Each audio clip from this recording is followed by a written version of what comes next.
Welcome to Uncommon Sense. This is Jay Howard along with Big Brother Mo Better, Michael B. Wright Sr. on Uncommon Sense Conversation. Because, brother, we got to have them because there's some uncommon sense going on right now. What's up? What you say there, brother Rock? What you say there, boy? Hey, Doc. I'm just saying, Hey, bro, man. it's just some craziness going on in this world. Brother, struggle is real. I mean, really real, Doc. The struggle is really real. How you doing, man? Yeah, man. I'm crack-a-lacking, fairly middling, partly cloudy. You know what I'm saying? Fairly Yes, sir. middling, Yes, sir. Yes, partly sir. cloudy. Oh, you using my terms. That's what I use today. Yeah, yeah, buddy. Yeah, buddy. Man, You know, with your you got one president problem, trying though. to get in heaven, with donations of $15. Excuse me? Look, bro, you didn't hear Say what? Say you what now? didn't hear about this one? Okay. I'm too Since busy we trying to going stay alive. in, You know what I'm saying? since we going in, we might as well go in hard right now. Oh, Lord. President Donald Trump has launched a new fundraiser pushing email supporters to ask for $15 donations in what he framed as a spiritual mission. Say what now? He on a spiritual mission, man. He said because of because of his it almost came close to death. It was almost like a suicide against him. So he wanted to go on this spiritual mission and make sure that he gets into heaven, my brother.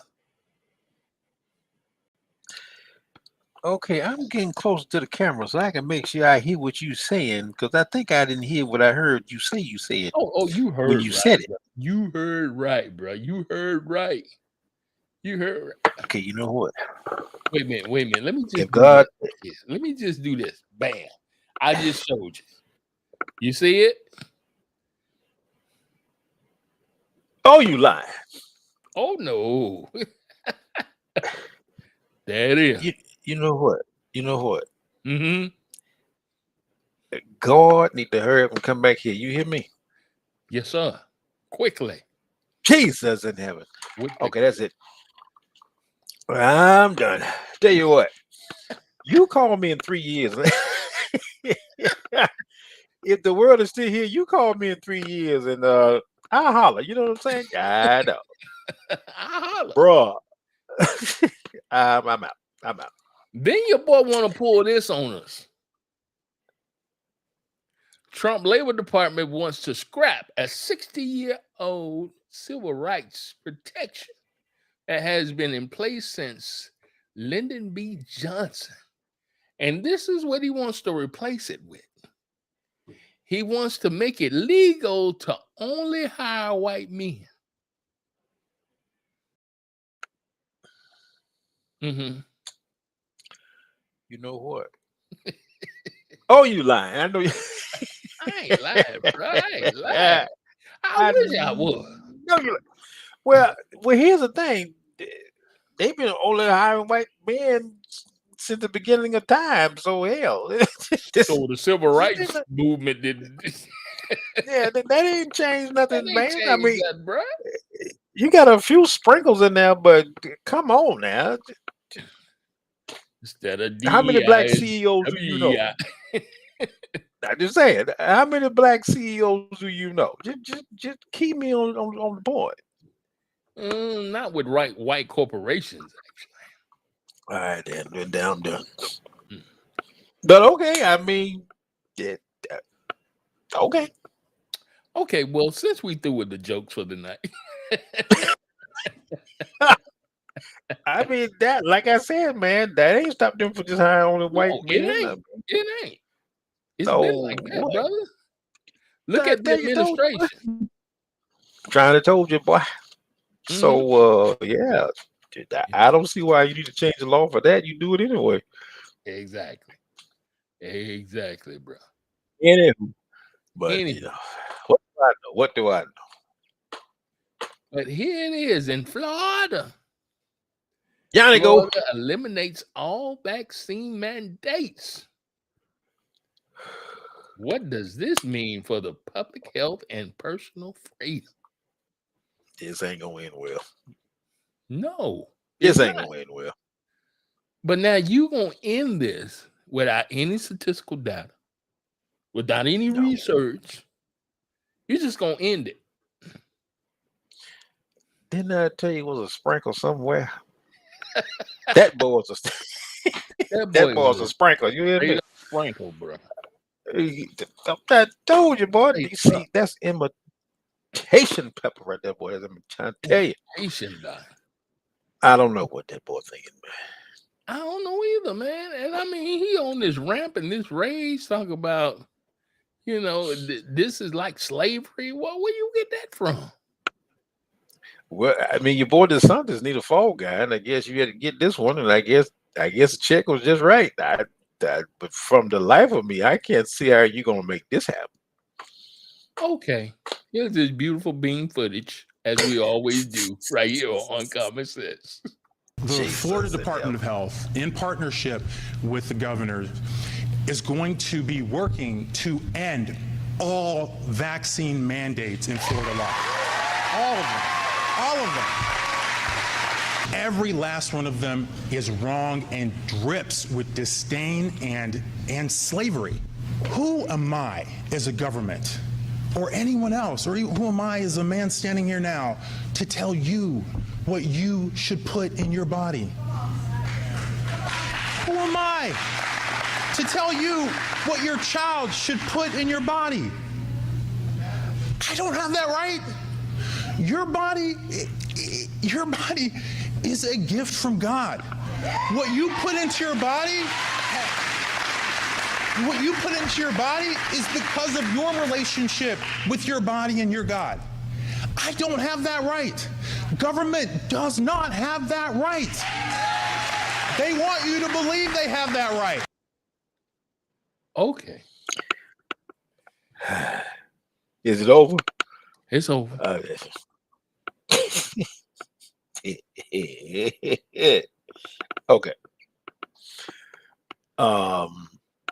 Okay.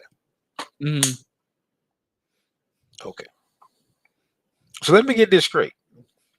Just from my, short knowledge, government can regulate what food you can eat as far as safety and all that good stuff. Mm-hmm. I mean, Walmart was feeding you radioactive shrimp. So, but I'm just saying, I'm just making a point.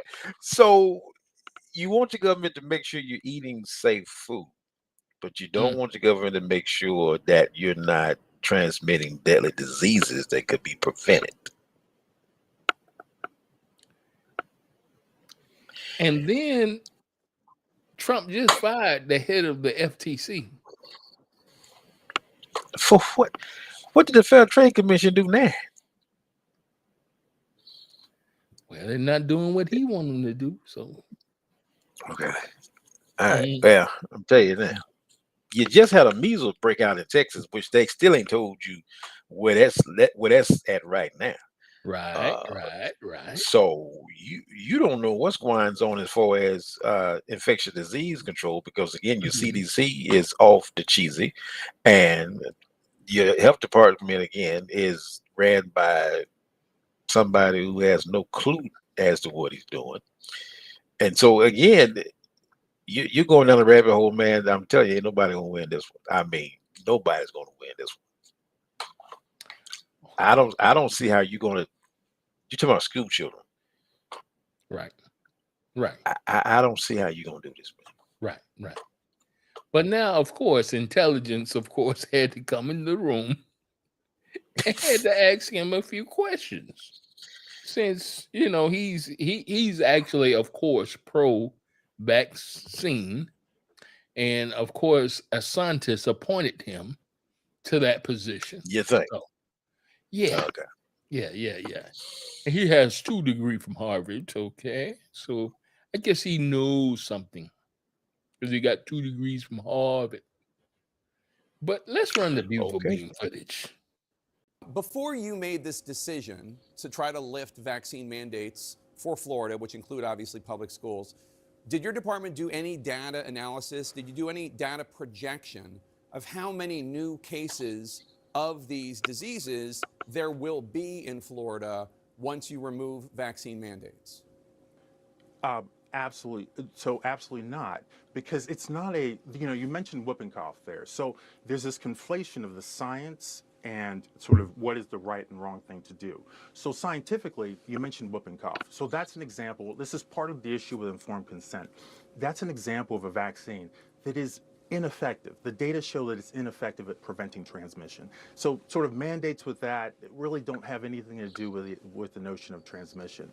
And then in terms of, like analysis, well, ultimately, this is an issue very clearly of parents' rights. So do I need to analyze whether it's appropriate for parents to be able to decide what goes into their children's bodies? I don't need to do an analysis on that. So you're trying to lift the vaccine mandate in Florida, and your department and you did not even do a projection as to how this could impact public health. So you have not prepared hospitals in the Florida counties most at risk with the best treatments for any outbreaks of measles, mumps, rubella, whooping cough, polio, and you have not looked into how many kids might now get these preventable diseases? That's what you're saying?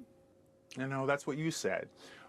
What I'm saying is that it's an issue of right and wrong in terms of whether parents should be able to have ultimate authority over what happens to their kids' bodies. And in terms of outbreaks, we do have outbreaks in Florida, just like every state, and we manage those. So there are no new special procedures that need to be made. Right, but you're talking about doing something that no other state has done. We manage them just as always. But you're talking about doing something that no other state in the United States has done and removing the vaccine mandate for public schools. You're making a decision that no other Surgeon General in the United States has done. It goes against what's recommended by every top medical organization. Yeah.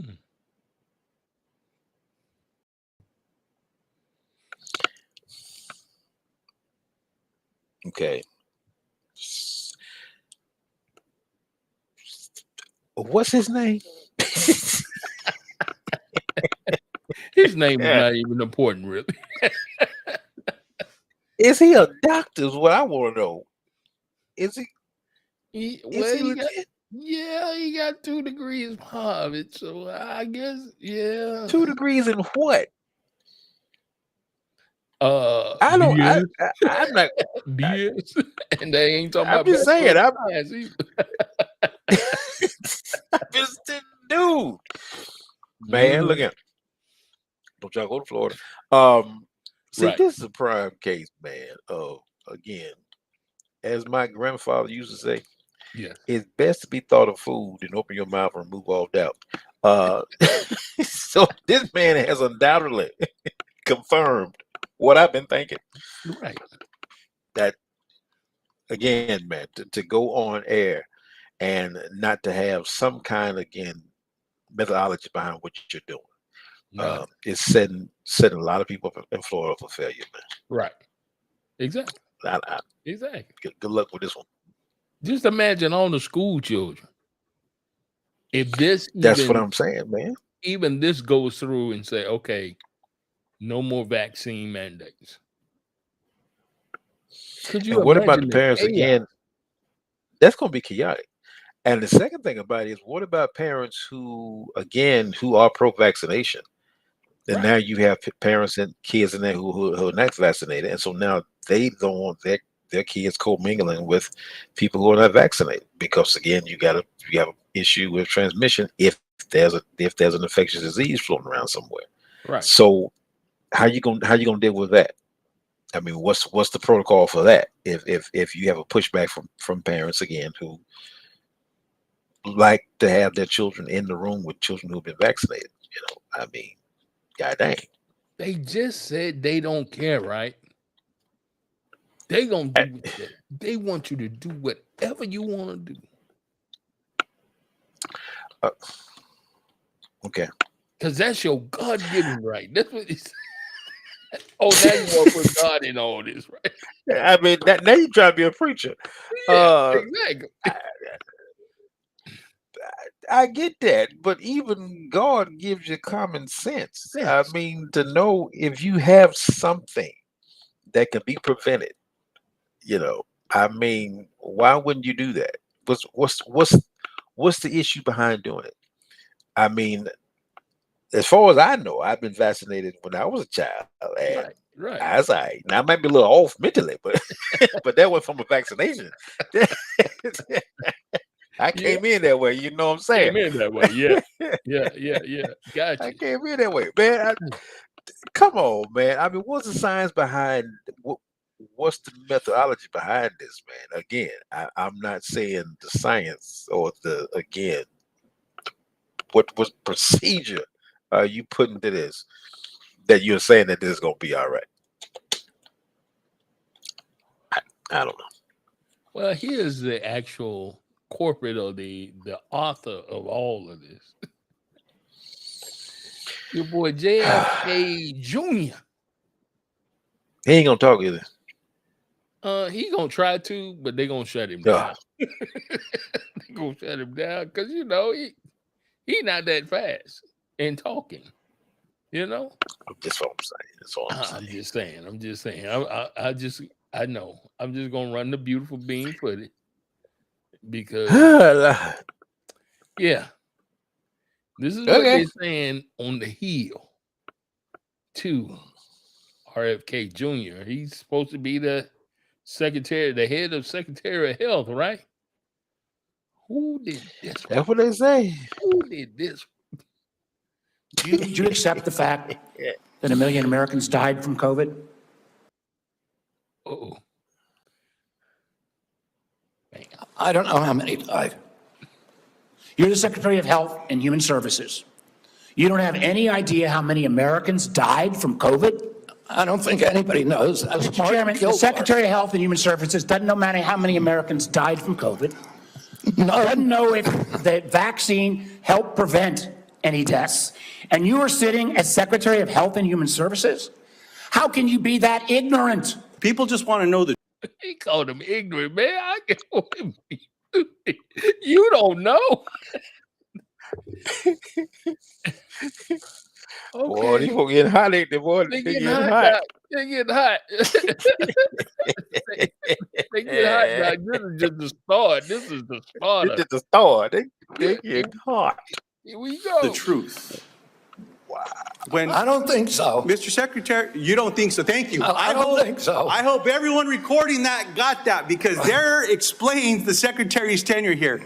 I'm asking the questions for Mr. Kennedy on behalf of parents and schools and teachers all over the United States of America who deserve so much better than your leadership.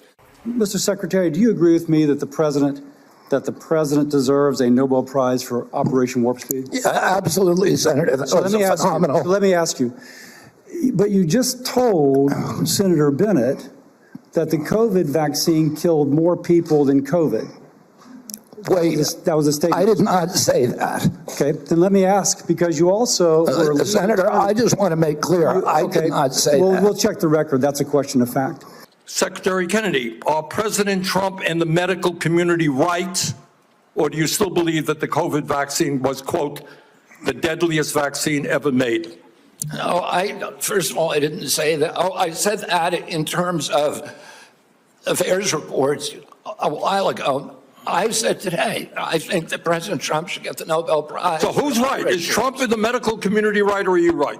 You canceled $500 million of research because the mRNA technology is about continuing the research to be ready for the next flu, influenza, the next pandemic, and you have to do the research. I'm happy to have a detailed discussion with you about it. You're so wrong on your facts. You're interrupting me, and sir, you're a charlatan. That's what you are. You're the ones who conflate chronic disease with the need for vaccines. Did you say that CDC staff are, quote, horrible people? Horrible people? Did you say that they're killing children and they don't care? No. Okay, I think that we all have a history of listening to you and these answers.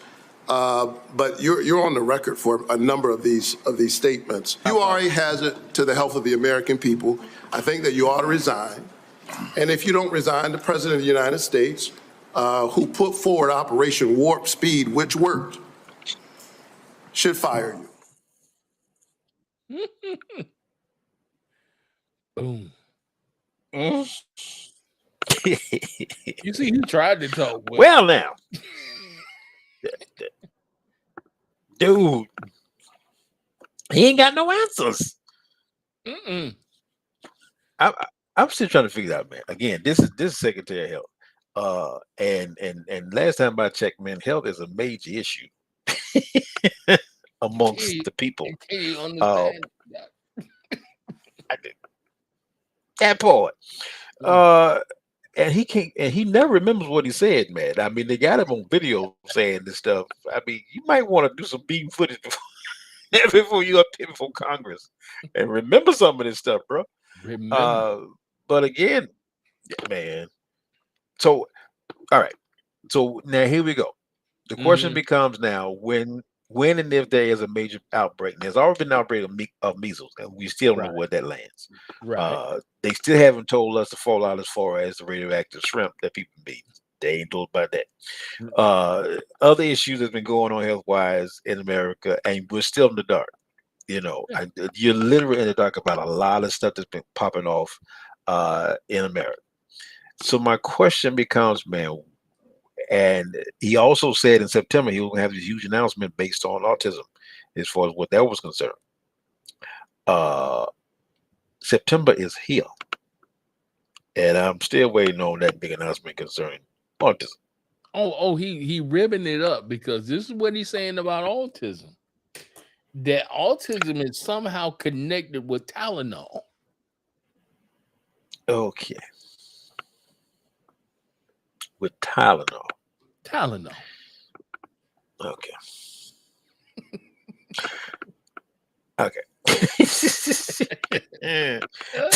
So now is it because of the parents taking Tylenol that the child got autism, or the children were taking Tylenol and they develop autism from Tylenol? Both. Okay.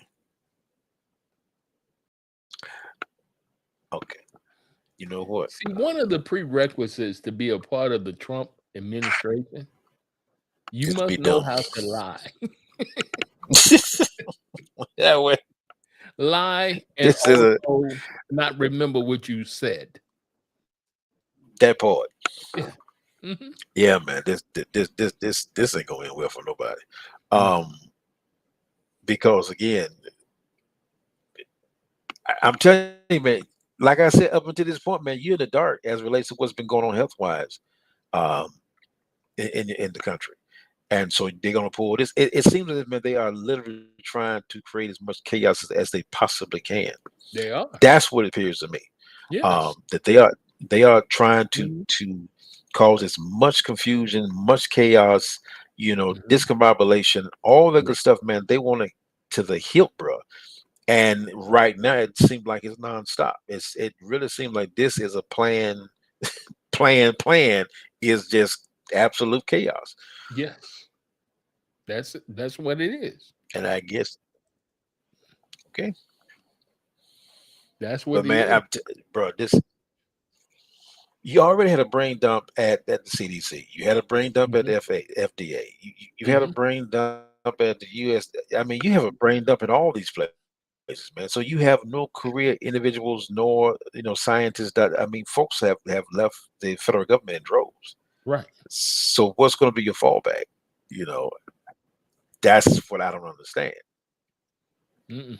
So again, there's a method to this. It's got to be. Why is there got to be a method to this? Because there's no method to this. Again, you don't have this kind of chaos.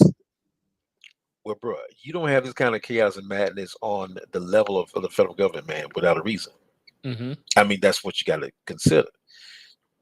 Project 2025, all the good stuff. So again, you have to look at the only way you can control the masses and do all the you got to create something, man, that's going to be a distraction.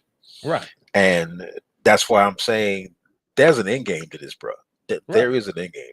What it is yet, guys ain't figured it out. But you got troops going to. You had National Guard in Washington D.C. for no reason at all. You had National Guard in L.A. for no reason at all. You got National Guard trying to go into Chicago for no reason at all. So again, man, you saying that this. But when you put them in Washington D.C., right? You put them around around the White House, where there's no crime around the White House. You didn't put them in the part that really you need to put them in. There's that. Because again, man, National Guard does not have police powers. They cannot arrest, they cannot do those things, man, because again, National Guard, they're not authorized to do that. Right. So what you gonna do with it? I mean, this is the thing that's so asinine to me, man, is that again, the National Guard does not have policing powers. So they can't arrest people, they can't do all those dynamics of police, and they don't know the community, yada yada yada. So again, these cats, like you're saying, they are strategically placed around federal buildings where ain't nobody at. You know, so what's the point of all this, man? Other than there's got to be an end game to why you call this. It's got to be. And I do believe, man, they trying to pop something off, whether it's martial law, police state, you know, pick one. They shooting for it, and all the dots are lining up to that, man, as far as where you are right now. Right, exactly. Now, to even go even further, let's talk about the farmers. The farmers are going through crisis right now. Poor babies. We understand that. Now we understand the black farmers are going through. They've been going. They've been going through. Yes. But now when the other farmers, the white farmers, come in and say, "Look, we don't know what we gonna do." Now we got something serious going on. Okay. Yeah. Okay. All right. So it's finna get ugly. It's finna get ugly. I mean, truly ugly, right here. And let's go to the farmers that's in crisis right now and see what they say. Farmers in crisis align way out the door of the Woods Chapel Baptist Church in Brooklyn as hundreds of farmers from not only Northeast Arkansas, but from across the state came to voice their concerns about the current state of farming. Representatives from U.S. Congressman Rick Crawford, U.S. Senator Tom Cotton, and U.S. Senator John Boozman's offices were in attendance to hear those concerns. Among those farmers in attendance was a farmer in Woodruff County, Chris King. He told me this was his 39th harvest, and he has never seen it as bad as this. And I've never been as worried as I am now about whether or not my kids and grandkids will be able to carry on. That's how bad it's getting. That man said he didn't know if his kids or grandkids will be able to carry on. Well,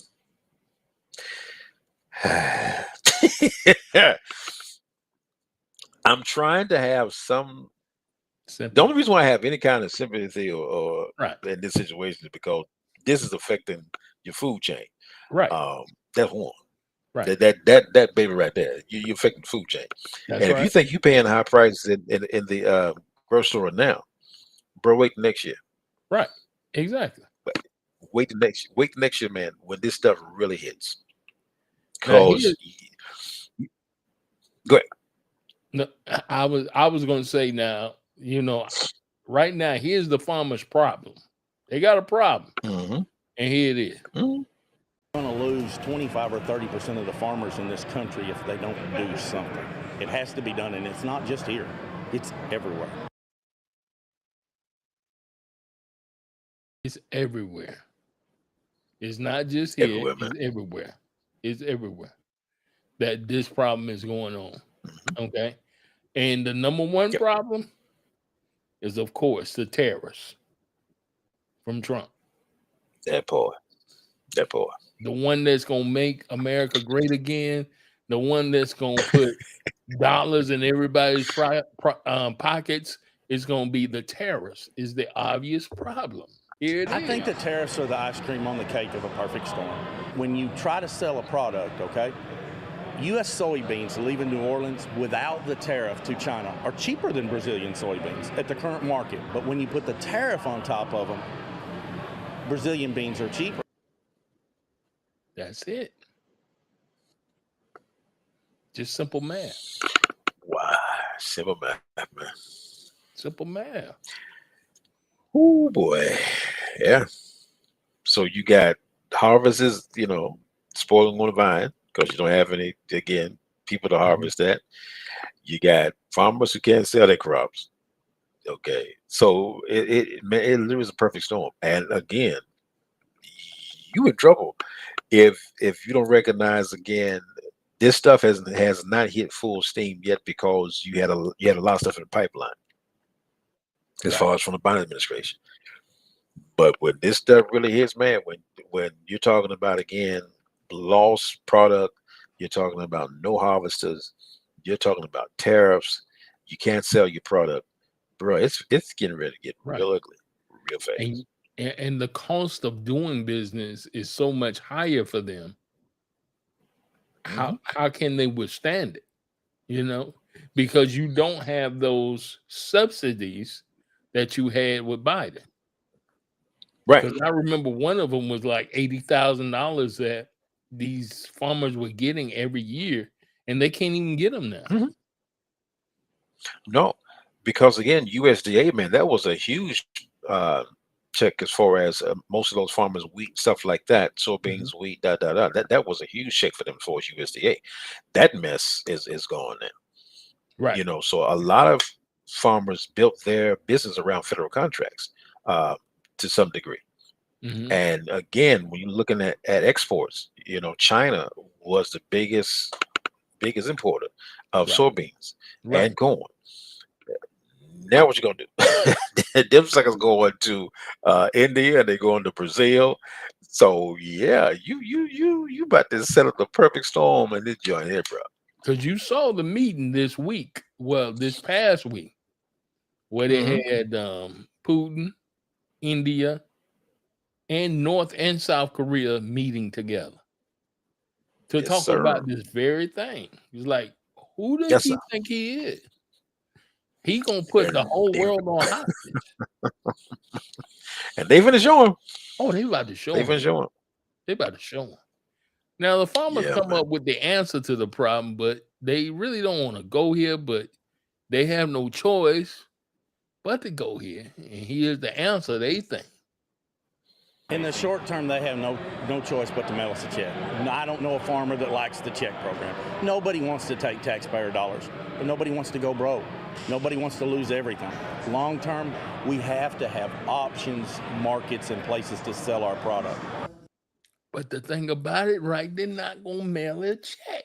They already told them they're not mailing you a check. They ain't got no money. ICE got it. Exactly. ICE got all the money. That's what I'm saying, man. ICE and immigration got all the money. So I mean, I don't know what to tell you. Yeah.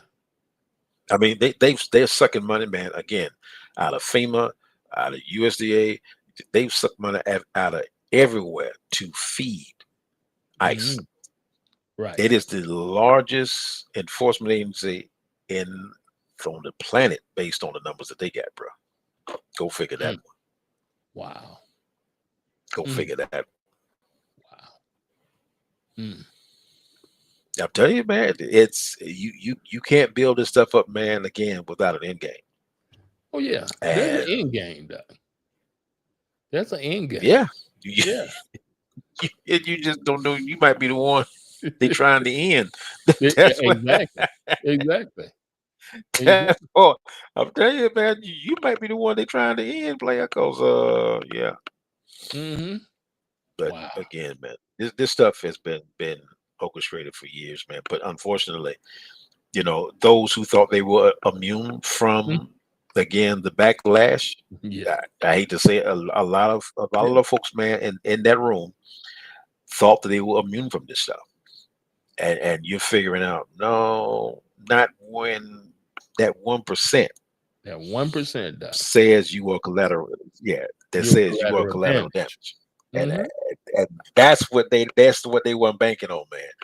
That they would be collateral damage in all of this. Because again, when you're looking at the food and everything, what they did, man, back in Kissinger when he wrote that letter, it's all about population control.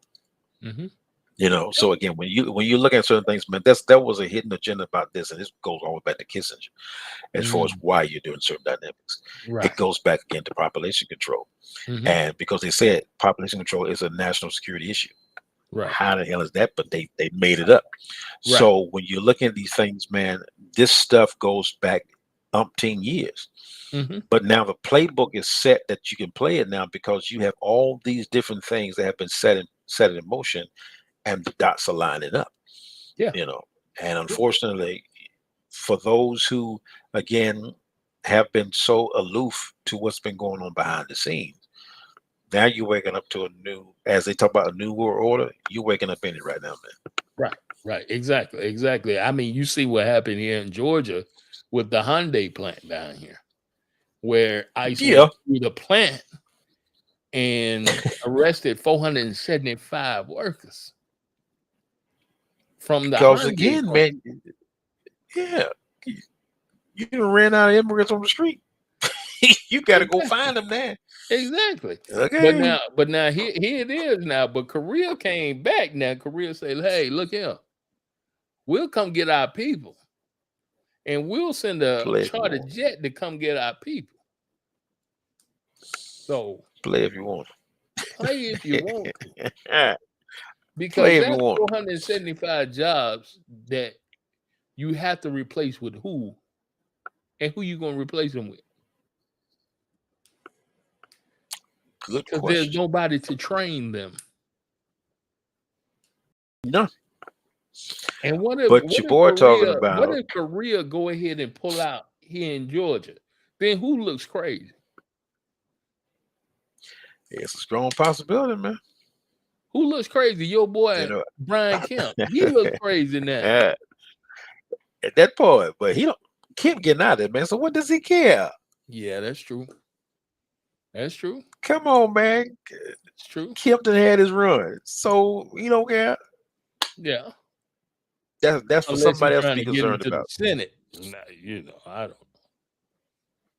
He's not gonna do it right now. But I wouldn't do Only that. reason why I can't. Yeah, he won't because it's not politically feasible at this point. Right. You know, because everybody is going to. I'm telling you, man, it's going to be a wait and see as it relates to what's going to happen in 2026 if we're still here. As far as being alive, if we're still here, it's going to be a thing to see what's going to happen in 2026. But the fallout, man, again, is not going to be really ascertained until 2028, man. When you have that election there, who's going to be in that seat as far as running for that thing, man? And if your boy have his way, he gonna be in that chair. Oh yeah, he trying to fix it, bro. I'm just saying. He told you they had to vote again. He said that. He said okay. He said it. He said it, man. He did say it now. So I'm trying to tell you. Be careful. Be careful. Be careful. Be careful. So our special report for the night, we're going to talk about deed theft and mortgage fraud. Just a little bit. We're going to open it up. Dead baby. Okay. Dead baby. Homeowners beware. How to protect your property and stay informed. Because see, there was a woman in New York had a property, had a 3-point-something million property. Yep, Brownstone, New York. And taken, I mean, they took it clean too. They took it so clean that I don't even know if she gonna ever get this property back, bro. I mean, that's scary, the way boy, they man. did it. Yeah. And it's not like That's you can argue the point either. Truly. Yeah. So let's go ahead and go to the beautiful beam footage, and then we'll be right back. We begin with the story of a Black Brooklyn senior, a developer who says she rode the wave of property flipping until a refinancing deal on this brownstone behind me went south. She's now on the outside looking in, evicted, and fighting to reclaim the property she alleges was taken from her through deed fraud. This is my house, and it will always be my house. 69-year-old Vyra Jones, standing in front of the brownstone she purchased in 1996. For less than $180,000. A property she ultimately lost to foreclosure. I was evicted May the 5th, 2025. To hear Jones tell it, this ordeal began in 2019 when she got sick with what she believed to be COVID. So December 19, first payment was due. Yeah. Did you make that payment? No, I wasn't, because I was sick. By that time, Jones says she was already in the process of trying to refinance. And got involved with these predatory lenders when I couldn't get a refinance from Chase Bank or Citibank. Okay. That's where it started. Trying to get a refinance so she can kind of stay ahead of the game, right? But as she's going through the process, you know, sometimes with that process, they can slow it down, especially when they see the value of that particular property. They see the value of that particular property. They say, wait a minute. What are we doing here? You know? So let's go into how this all came about. Like the notification of foreclosure, and then it was a signing of a certain agreement that she signed that she should have really looked hard and long before she signed this. Were you notified about the foreclosure? I was never notified there was any foreclosure. A foreclosure, which Jones claims led to the fraudulent transfer of her deed to a new owner who purchased the brownstone at auction for a fraction of its worth. It was worth $3.5 million. Jones, who is a veteran real estate developer, says she's furious a new owner is now trying to flip her former home. It's now on the market, listed for just under $3 million. She says her former attorney, Yolanda Corrione, failed to warn her about the risk involved in signing 2 different loan documents, including a forbearance agreement. My attorney didn't even inform me of anything that was going on. Jones also claims in court documents the refinance lender and that firm's attorney did not have legal standing to claim ownership over the disputed brownstone. It was Majestic Crown, whose attorney was Alan Weintraub. Now, here come the trick. They had her sign one agreement, which I don't know what that agreement was, that one agreement, because they didn't never mention what that one agreement was. But then they had her sign another agreement called a forbearance agreement. Now, that agreement states that she can actually roll the amount of payments that she would have paid. She can roll it to the back of the loan or even to the balance of the loan, okay? But she would still be responsible for those payments that she missed. Now, the question is, did they say, okay, once we get to a certain point, all of the amount that you didn't pay was going to be due at that particular time? And if it's due at that particular time, just say, for instance, she missed 6 months. If that whole 6 months is due at that particular time, then the mortgage company say, oh, you don't have that amount? Okay, we foreclose. Right. So I believe that's what happened to her. And of course, you know, she's upset and she's salty, but she signed the paper. That's the thing right there, man. That's the thing. That's the thing. And she's been trying to get this property back since it's been foreclosed. But it's been hard to try to get that back. Well, especially if they already got it listed for $3 million, I don't think you're gonna get that back. Because somebody else has bought it already. You know they have, man. Here's the response from the attorney. Additionally, Jones accuses both Corleone and Weintraub of colluding with one another in the process that ended with the loss of her deed. Community Close-Up spoke with Jones's former attorney, Corleone, who told us via email, quote, "I had a contingency agreement with Vira Jones. I would only get paid if 130 Green was saved from foreclosure. I received zero compensation for all the time and effort I put into delaying the foreclosure for an entire year and helping her apply for financing with several lenders. It makes absolutely no sense for me to collude with anyone to foreclose on 130 Green Avenue." Corleone, who says she is in the process of filing a defamation action against Jones, also forcefully denies any wrongdoing in regard to Jones signing that forbearance agreement. Quote, "I did not advise her to sign this agreement. I reviewed the agreement with her and she told me she wanted to sign it. I was actually trying to stop Weintraub from foreclosing. Weintraub would not agree to stop the foreclosure and would only agree to forbear it instead." There it is. Forbear it. Forbearance. That thing is a beast. If you had looked at all the particulars in it,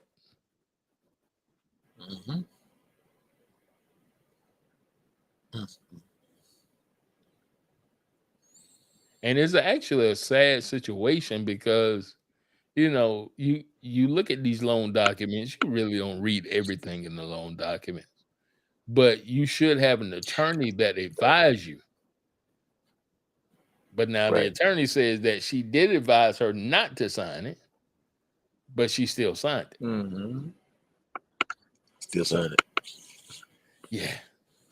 Well, again, man, it goes back to again, and the person involved seemed like a very educated woman, but the issue again, when she was going through an illness. Got behind on payments. So again, you got a situation where like a lot of us, man, you're one check away from being homeless.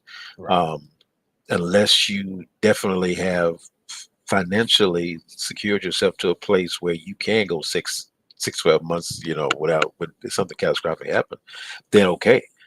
But in a situation where you're trying to save your house in 30 days, yeah, you're gonna do what you think is best at that moment. You're not looking, 90 days down the line. And I believe that's what Baby Girl probably fell herself into. And that's what happens to a lot of us, man. Again, when you come down to finances and all those different twists and turns, nuances, yada yada yada, it takes us time to kind of get our hands on it because again, that has not been our forte. Long term. Now we definitely got some traction on it, but not to that degree. So yeah, and our senior citizens, man, they are getting slammed as it relates to people rushing them through, or kind of like giving you like the short version of a long story, and it never ends well, man. It never ends well. And so I really do pray, man, it's a wake up call again for everyone who owns a home. You really got to get good at recognizing financial independence and what that is, and start getting to that place, man. Because these folks here, they ain't playing no more, man. No, because they even tried to visit the lender's attorneys, and let's see what they were saying or where they're at.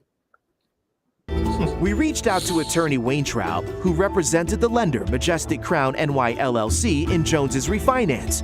Majestic Crown has no listed phone number or email. We also visited its listed business address in Kew Gardens, Queens, where we found no one associated with the firm.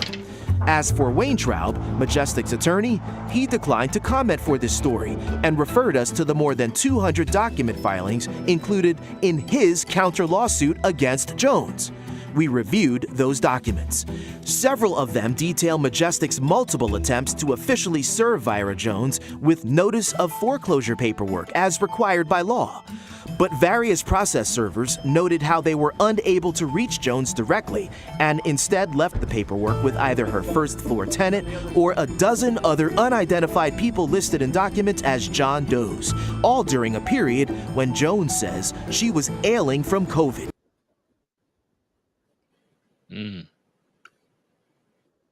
Yeah, That part. Left court paperwork with John Doe's. Mm-hmm. Okay. Because they tried to, they made an attempt to deliver the paperwork, but it was unsuccessful. How can you leave them with John Doe's?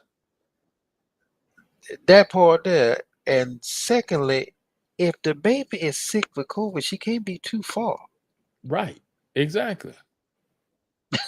You know, Exactly. so that's that. Anyway, it don't add up, man. Because Exactly. That don't add up. Yeah, leaving paperwork, court paperwork with a John Doe. That come on, man. That should be legal ramifications right there. It by right itself. there, man. By itself. You know, right. By itself. Right. But now she's trying to do this now all by herself without, it seems like without any kind of legal representation. And that's a bad situation. If you don't have legal representation, you try and do it by yourself. So true, man, because she's going to need a good lawyer on this one. Yeah. You know, somebody who can navigate those waters, because she, again, the worst thing you can have, man, is someone that got a paper trail. Right. Even if it's a made up paper trail. Exactly. Even if it's a made up paper trail. Yeah. When it comes down to certain dynamics, man, that paper trail is a killer. Yeah, it is a beast. Yes. Yeah. Now this is what she's trying to do to actually solve the problem, and how it's continuing to go on. Where would he want it now? Jones now has the support of several advocates who stage weekly protest rallies in front of Brooklyn DA Eric Gonzalez's office, demanding that he step up prosecutions to address the more than 3,500 deed theft and fraud complaints made across New York State over the last decade. Almost half of the victims hail from Black and brown communities in Brooklyn. Deed theft crimes are very complicated. And what we have found since the subprime market, that there has become an intricate, very sophisticated crime ring that has started within these little small banks that pop up. And so people are often led into these schemes.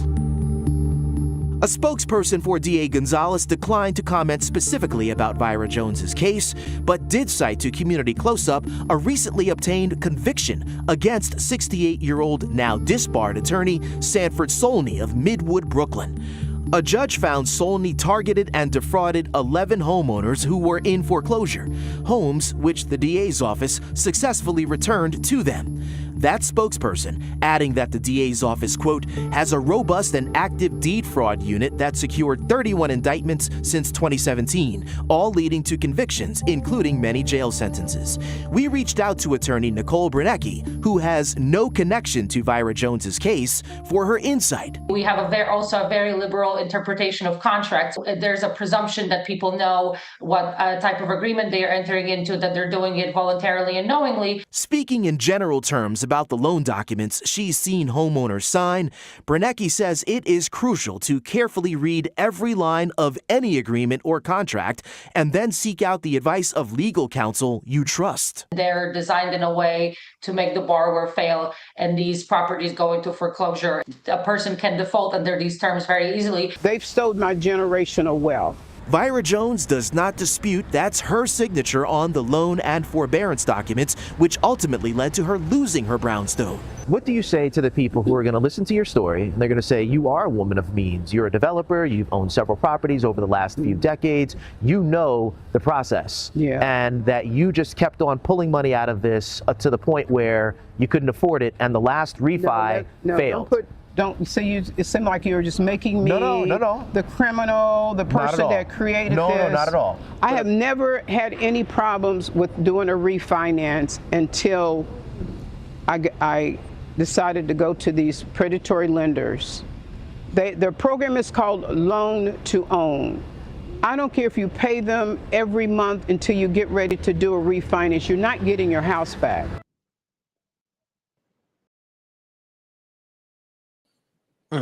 Yeah. See, one of the key words they said in there was they look at the contract in a liberal type manner. So that means that the interpretation can be basically any way they spin it. Right. Right.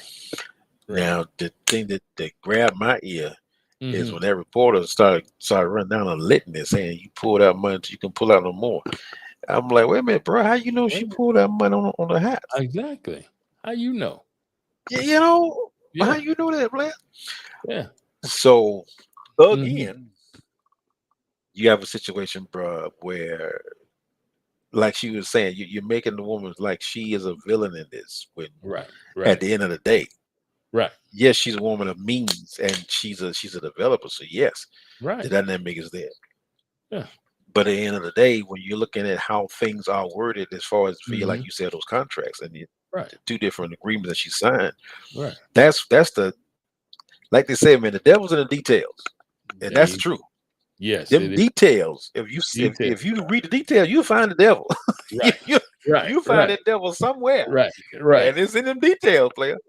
And I don't think that again, when a person is sick or a person is again Yeah. in a desperate situation, I mean, she had of COVID. course, yeah, Yeah. exactly, man. Come on, Yeah. man. Come on now. So it is a situation, man. Again, where it takes a community, man. It takes people being in place prior to this. You know, prior to you losing your home, there needs to be resources, man, available. And again, I go back to our churches. Yeah. There need to be resources available, man, to walk people through these things. Let folks know what your options are, and give people again some actors so that you can make the best decision based on your situation. Right. Again, a lot of folks just don't know what is available, and I'm telling those subprime loans, man. Yeah, bro. I am them suckers there. Yeah. Those are death traps, man. Yes. Yes, But they are. but they only matriculate again through the black community, Exactly. and we all know this. Right. And so like she said, I did not get in trouble until I started doing them subprime lending loans. Right.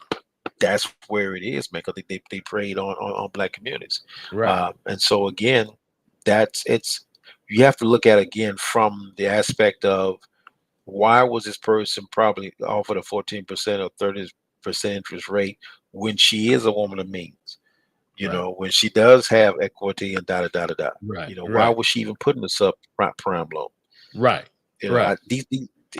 that's the thing that bothers me, man. I mean, if Why would she you even just came out offer of bank, bro, that part, bro. You know, again, you know that this woman obviously had her stuff together because she's a developer, so she's flipped houses before. This is nothing new to her. But again, to steer her toward a subprime loan doesn't make sense at all. Right. But Right. that's how Exactly. they get you. That's how they get you, man. Now, too, even her as a developer, going subprime, she should have even knew, okay, if I go subprime, w- the pros and the cons of going. So I think most people, they go subprime just so they can get a larger dollar and quote unquote quicker. If they're gonna pull money out. Right. Versus to saying, let me just weigh it. Let me just wait on this and just go through regular lending like I have been doing. But then Exactly. again, you just never know exactly her whole situation. Truly, man. Yeah. And again, those convention loans, and I know we ran out of time already, but they have made the convention loans, stuff like that, man, they've made them so hard to qualify for now. Right. That's another issue. Exactly. You know, again, they're not saying we don't want you to get one. They're just simply saying we're making it so hard for you to get one. Right. You know, Right. that's the name of the game. We So make you if jump it's through all the difficult, hoops. definitely. Mhm. You know, and so at the end of the day, man, they're forcing you. It's like herding cattle. They're forcing you down the subprime lending loan, Mhm. you know, Mhm. tunnel. That's what you're doing. because you can't qualify for this. Just like when you go for a car, you don't qualify for first tier financing, so they they send you down a tunnel, you know. And so that's how it is, man.